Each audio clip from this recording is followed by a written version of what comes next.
চন্দননগর বলরামপুরে শ্রী শ্রী লোকনাথ বাবার মন্দিরে অনুষ্ঠিত হলো ষষ্ঠ বর্ষ শ্রী শ্রী লোকনাথ বাবার তিরোধান দিবস। আর এই তিরোধান দিবসকে ঘিরে ওই অঞ্চল ছিল সাজো সাজোরব।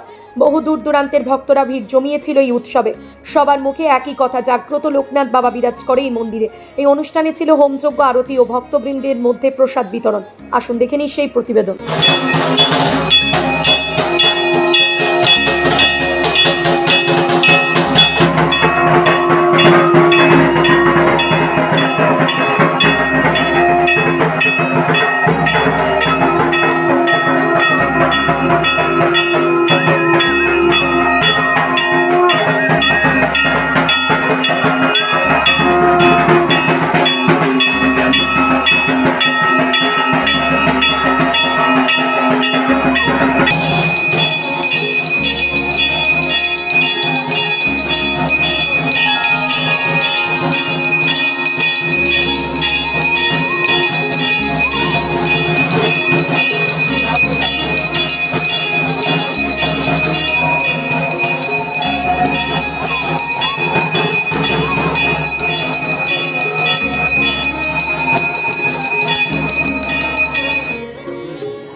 ভালো আছে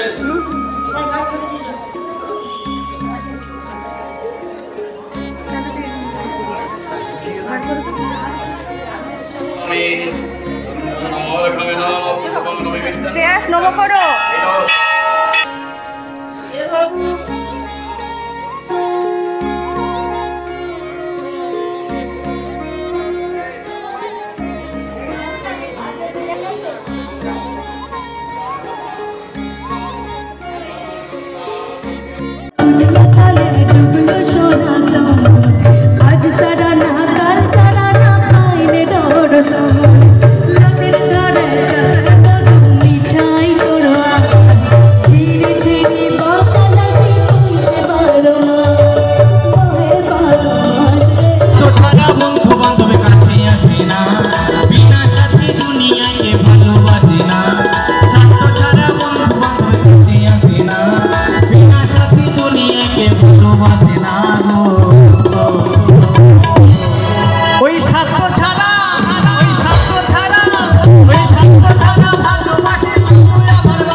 আজকে ষষ্ঠ বর্ষ শ্রী শ্রী লোকনাথ বাবার পুজো, মানে সকালে কী কী কর্মসূচি ছিল?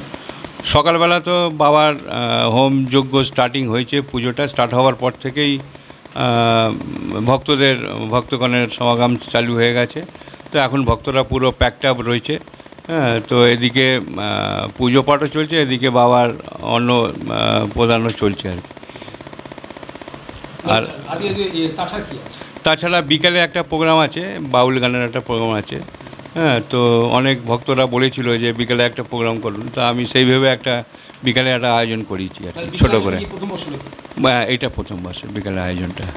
এই যে লোকনাথ বাবার মন্দির প্রতিষ্ঠাতা থেকে শুরু করে আজকের দিন পর্যন্ত, মানে যেদিন তৈরি করেছি, ভাবেনি যে এত দর্শকের, মানে এত না, সেটা কোনো দিনই ভাবতে পারিনি।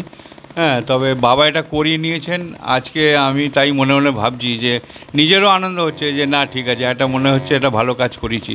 জানি না ভালো না কি খারাপ কাজ, তবে সব লোকের যারা আসছে তারা মানে প্রকৃত বাবা এখানে যে আছে সেটা তার প্রমাণটা এখন পাচ্ছি আর কি।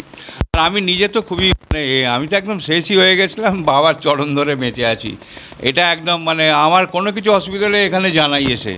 হ্যাঁ, এটা আমার হেডকোয়ার্টার, যে একদম বাবার কাছে এসে বাবাকে বলি যে বাবা আমার এটা অসুবিধা হচ্ছে, তুমি আমাকে হেল্প করো, তোমার এই উত্তম এসেছে এখন, আমাকে তুমি একটুখানি দেখো। হ্যাঁ, আর আমি প্রত্যক্ষ প্রমাণ পাই, এতে কোনো সন্দেহ নেই আমার। অনেক মানে প্রচুর প্রবলেমের মধ্যে ছিলাম, মানে সমস্ত বাধা কাটিয়ে দিয়েছি। পুজোকে ঘিরে এই মন্দিরে আর কি কি কর্মসূচি থাকে প্রতি বছর? প্রত্যেক বছরে কর্মসূচি অনেক কিছুই থাকে, যেমন চোখ থেকে আরম্ভ করে এমনি মানে স্বাস্থ্য থেকে আরম্ভ করে সমস্ত কিছু এক একটা করে আমরা অনুষ্ঠান করি আর কি। হ্যাঁ, যেরকম কিছুদিন আগেই একটা বড় একটা শিবির হয়ে গেছে চোখের। হ্যাঁ, এখানে প্রায় 50-60 জন লোককে আমরা চশমা দিয়েছি এবং বিনা পয়সার ট্রিটমেন্ট করিয়েছি। হ্যাঁ, তারপরে এমনি গরিব দুঃখীদের যতটা পারা যায় আর কি, কাপড় চোপড় কম্বল এই সমস্ত, শীতের টাইমটাও আমরা চেষ্টা করি দেওয়ার জন্যে।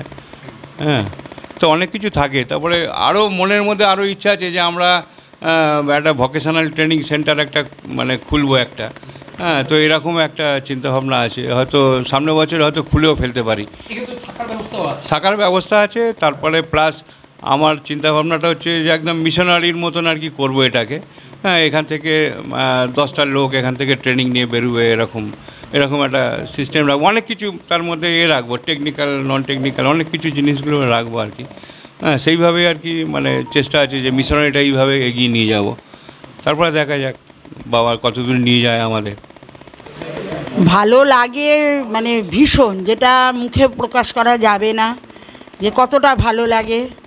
বাবা এখানে আছে, এত লোকজন আসে, এত লোকের পায়ের ধুলো পড়ে, এটাই আমার কাছে একটা বড় পাওনা। এত লোকের সেবা হয় একটা অনুষ্ঠানে হোক বা প্রত্যেক সোমবার, এই এত লোকের যে মানে সেবা হয়, এটাই আমার কাছে একটা বড় পাওনা। এর থেকে আর কিছু মানে ভালো লাগার জায়গা মানেই এইটা, যে আমি কিছু মানুষের হাতে একটু হলেও বাবার প্রসাদ বিতরণ করতে পারি, এইটাই আমার বড় পাওনা। না, আমরা এখানে আসি, প্রায়ই আসি, প্রথম বছর থেকেই আসি। এনারা আমার দাদা দিদি, আমাদের নিজেদের মতনই, প্রতিবারই আসতে বলেন। আমাদের খুব ভালো লাগে, যখন বিপদে পড়ি ঠাকুরকে ডাকি, বাবার শরণাপন্ন হই, আসতে খুব ভালো লাগে। যখন সময় পাই চলে আসি। আবার মন্দিরকে ঘিরে এই যে আজকে আয়োজন ষষ্ঠ বর্ষ, আসতে পেরেছি, খুব ধন্য মনে হচ্ছে নিজেকে। না না, পুজো দিয়েছি, বাবার মন্দিরে পুজো দেওয়া হয়ে গেছে। সবার ভালো হোক, তার সঙ্গে আমারও ভালো হোক। আপনি কি বলবেন? আমি তো আসি নিয়মিত, প্রতি বছরই আসি, রথের সময় আসি। এমনি আমার খুব ভালো লাগে, বাবা আমার খুব প্রিয়, মানে বাবাকে আমি মন থেকে ভালোবাসি।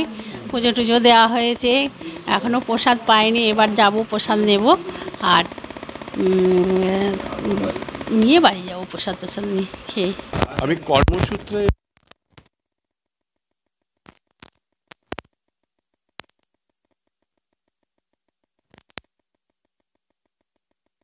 আমার স্ত্রীও আর কি লোকনাথ বাবার মানে ভক্ত আর কি, শিষ্যার বলতে পারি।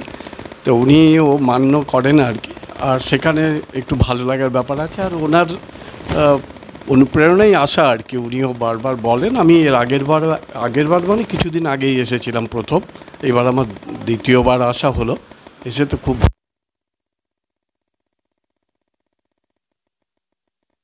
আন্তরিকতা এতটাই বেশি, এটাও একটা খুব অনুপ্রেরণা যোগায় আর কি সবাই। সেই সঙ্গে অনেক ওনাদের সবারই মঙ্গল কামনা করি, লোকনাথ বাবা সবার ভালো রাখুন, সবাইকে মঙ্গল করুন, সবাইকে ভালো রাখুন। আমি দেশবন্ধু চ্যাটার্জি, আমি উত্তরপাড়া থেকে আছি। প্রতি বছরই এখানে আসি, বাবার টানেতে চলে আসি। আর সবাই ভালো থাকুক, এইটাই ঠাকুরের কাছে মঙ্গল কামনা করি। হ্যাঁ, আগামী দিনে আমাদের যে অনুষ্ঠান সূচি আছে তাতে জন্মাষ্টমীতে আমাদের একটা বড় প্রোগ্রাম হয় মন্দিরের তরফ থেকে। জন্মাষ্টমীর 3 দিন ধরে প্রোগ্রামটা চলে আর কি। আর তারপরে আবার এর মধ্যে রথযাত্রাটাও ঢুকে রয়েছে। তো রথযাত্রাতেও প্রচুর মানে ভক্তরা আসে এবং রথ টানে, রথ এখানে রয়েছে। হ্যাঁ, রথ এখানে বেরোয়, এখানকার গ্রামের লোকেরা প্রচুর এনজয় করে রথের দিনকে। হ্যাঁ, তো ওই দিনে মেলা এখনও পর্যন্ত আমি দেখিনি, তবে লোকজন দেখলে মনে হয় যেন মেলাই হয়েছে আর কি। হ্যাঁ, একদম রাস্তার মাথা থেকে